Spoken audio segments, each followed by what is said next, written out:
be quite honest with you, in my heart, I do feel that I'm not going to find her alive. But if that's the case, we just want to put her to rest with my dad.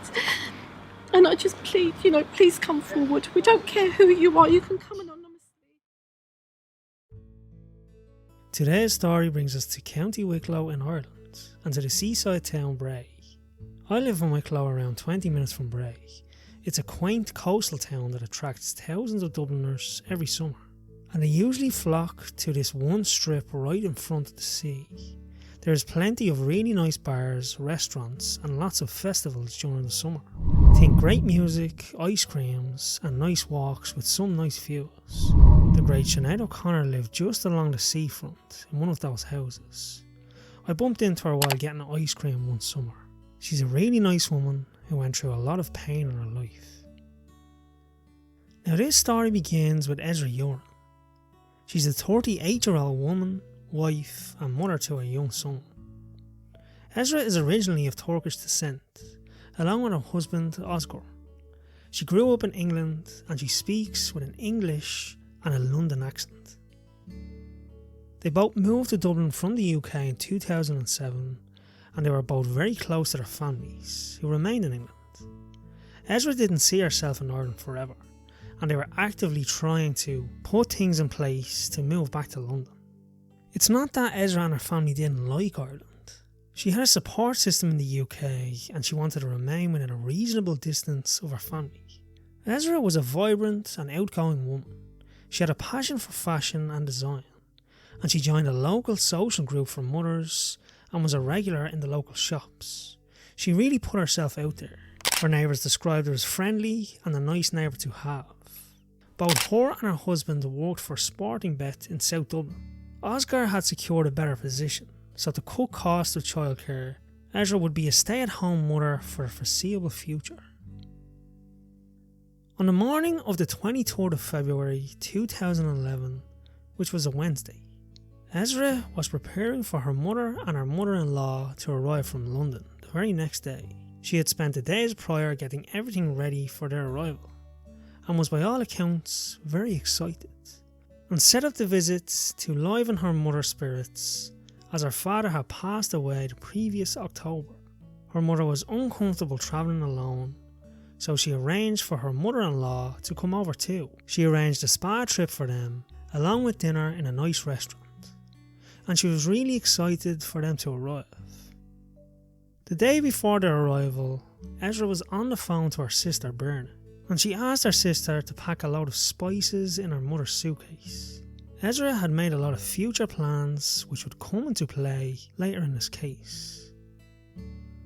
Ezra left her home in her car at around 7 AM on the 23rd.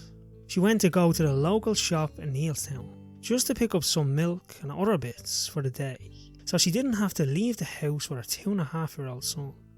She told her husband she wouldn't be long, as her husband had work that day and he needed the car. He was also going to stop by the gym after work, so he needed the car for the day. The couple only had the one car between them, so she left the house at around 7:15 AM. She told her husband she would be quick. She walked out the front door, jumped in her car to begin her journey, and she was never seen again. When Ezra never returned home, her husband became very worried, as you can imagine. He then contacted the police immediately. The police told him they couldn't start an investigation that early and to wait it out. It was likely she would return. They took the car description and the licence plate, and Oscar did exactly that, and he waited it out. But she never returned that evening, and Oscar would get onto the phone to the both families, and he explained Ezra was missing, and he told them not to panic.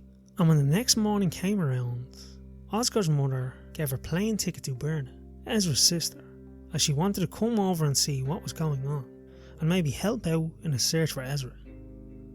When Ezra was reported missing, her description was 5'5" in height, slim build, with blonde highlighted hair. She had tan skin and green eyes. It is believed Ezra was wearing black leggings, a dark coloured top with either a black or denim jacket, and she had on Nike white runners. Their family car she was driving was a grey Renault Twingo, a small two-door car. 11 PM the same day Ezra disappeared, the police got a breakthrough and they found Ezra's car in a car park just beside the walk to Bray Head, which is around 30-minute drive from our house in Clondalkin.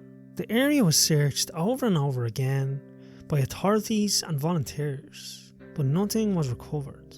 And when the car was searched, they found nothing out of the ordinary until they reached the boot. They found Ezra's wallet, and in the wallet was €60 in cash, her driver's licence and some personal bank cards. This could have been due to the fact that she decided to go for a quick hike of Bray Head, and she didn't want to bring any valued items with her, so she hid them out of sight in the boot of the car. However, 48 hours after her disappearance, the police had informed the family they were considering this a suicide, based on the location of her car, as it was parked right at the beginning of the Bray Head walk. The walk up to Bray Head is very scenic, looking over the mountains of Bray into the sea, a very popular attraction in Wicklow and in Ireland. Due to the cliffs and high drops, unfortunately, people in an unimaginable dark place have been known to take their life, and the police believe this to be the case with Ezra, explaining that it was possible her father's death months prior could have led her down a dark path, and one she could see no way out of. But Ezra's family, they stood against this. Ezra's sister Berna, she believed there had to be something more to this, more to her disappearance. She had made future plans for her and her family, and she had planned on going back to London at some stage.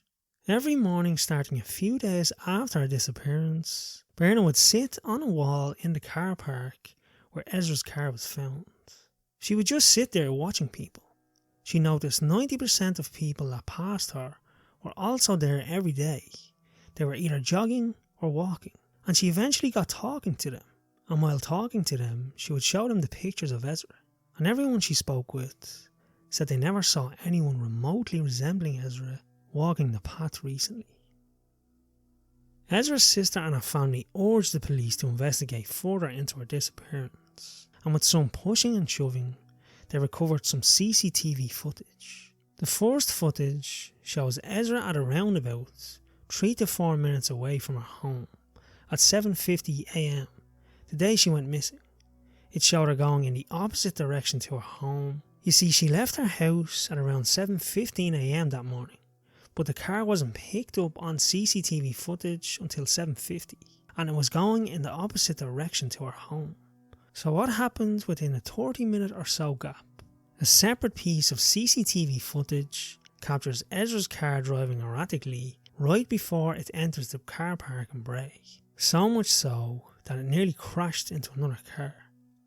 The evidence was strange, according to her family. Ezra was a nervous and cautious driver. This type of reckless driving was completely uncharacteristic of her. The CCTV in the car park captured her car coming into the car park. It went out of sight, driving back out, and shortly after her car re-enters the car park and then parks out of range of the CCTV camera. The roads in Bray are very small and tight, and there is a one-way system used on the roads. So Ezra, if she didn't find any parking, she would have had to have gone out of the car park and left back around and came back in to try find parking. This is why you see her in the footage going back out and coming back in. And that's even if Ezra was driving the car. And the footage was far too grainy to make out who was driving her car. Police would later release footage of a woman they claimed resembled Ezra walking out of the car park and onto the path. The woman seemed to be anxious and out of sorts, looking back and pausing numerous times. According to the timestamp on the footage, the woman was walking out of the car park 2 hours after Ezra's car entered it. Ezra's family came out and said the figure doesn't look like her, and you can clearly make out a dog in the footage with the woman, and this is why she is pausing and stopping to wait for her dog. Ezra's mobile phone last pinged in the car park close to her car, but the phone has never been found. The case would eventually go cold for nearly a year, and in 2012, while Ezra's sister was putting up missing posters near the area of Clondalkin, which was where Ezra lived, a man stopped her in her tracks, and he said he had Ezra's keys and showed her. On the key ring were Ezra's keys and a photo of Ezra, her husband and her son. He told his sister that someone left them on his counter of his fish and chip shop around Christmas time. He eventually realised they were the missing woman's keys, but instead of turning them over to the police, he waited until her sister came back to Ireland in one of her frequent visits to generate leads on her sister's case. Of course, the first thing you think, let's check the CCTV footage outside this shop so we can see who dropped in the keys. But as it was months later when he gave back the keys, the footage was no longer available. So this is where the suicidal claims are questioned, as on those keys that were left in the shop 10 months after Ezra disappeared was Ezra's car keys. This shop is around a 30-minute drive to where her car was found in Bray. So whoever drove the car to the car park in Bray would have needed those keys, and if Ezra took her life that morning on Bray Head, how did her car keys end up so close to her home and nowhere near her car?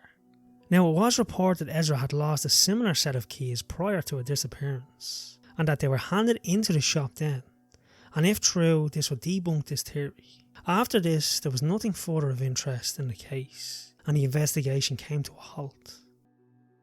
You know, the guards are convinced that, oh well, especially at the beginning, it must be suicide, you know, sea, mountain, whatever, maybe she was upset.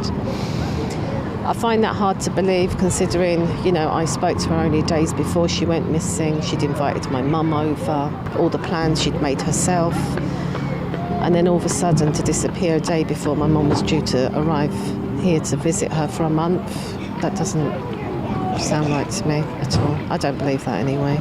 The Gardaí haven't really had any kind of solid leads in this, but you've received information and a lot of false information from members of the public over the years. Yeah, well, we have, and it's been sad because, you know, I've been out to areas where they've said, oh, I've seen her here and I've seen her there. I've put posters up, but then again, the descriptions I'm giving are not of my sister really, but I try and follow, you know, I follow up everything. I mean, I've flown over here for day visits because they've said, oh, she could be here.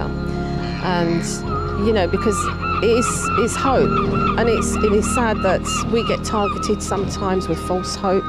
Yes, we want any lead, you know, any shred of evidence, and I will follow up anything that's given to me. But please don't come with false information, because that hurts more, because that builds our hopes up. And I've come all this way, and I go back again empty-handed, and it's not fair on us. As time goes by, I'm finding it harder and harder to believe that I'll actually find her alive. But you just never say never. Do you know, there's always a glimmer of hope. And it wouldn't be until 2018 that Esra Uyrun's disappearance came back into the media, when a man known as the Beast of Bray abducted and murdered Justine Valdez in broad daylight. The police tracked him down and there was a standoff and he lost his life. I have a video on this, the link will be up in the top right hand corner of this video. He lived in Bray, and psychologists have stated they don't believe this is the first time he is killed, based on his actions and profile. And Ezra's family had begged police and filed many appeals to get them to investigate her case. But to this day, there has not been any significant update. There was also another murder that sparked the police interest. A man named Graham O'Dwyer, he murdered a lady named Elaine O'Hara, and he dumped her car close enough to where Ezra's car was dumped. While the police found similarities in the cases, this would be the end of that investigation. A couple of weeks back, I went to a football match and it was in Bray. The stadium was very close to where Ezra's car was found. And to this day there are still missing posters of Ezra plastered around the place. You know, it's very eerie to see this. To know that she was there, and that someone went missing very close to where you live. It's hard to explain the feeling. There's a lot of posters around the area, and as I walked, I could see Ezra everywhere, and this added to the unsettling feeling I got. Ezra's husband, Oscar, moved back to London after her disappearance, so his son could be close to his family and Ezra's family. This was a move Ezra's family wanted and approved of. They wanted their grandchild close to them, and a support system put in place for Ezra's son and her husband. If you have any heart, please just come forward and put us to rest. because it's just getting harder as the years go on. I just want closure for my mum, good or bad. To be quite honest with you, in my heart, I do feel that I'm not going to find her alive. But if that's the case, we just want to put her to rest with my dad. And I just plead, please come forward. We don't care who you are, you can come anonymously. Via email, you can message me through the Missing Esra Facebook. But somebody knows, and somebody needs to just say, yes, I've seen, I've heard. I don't know how much more strength I've got to carry on, because it just kills me every time I come over here and I do the same thing. In 2022, the Gardaí are re-examining the case with fresh eyes.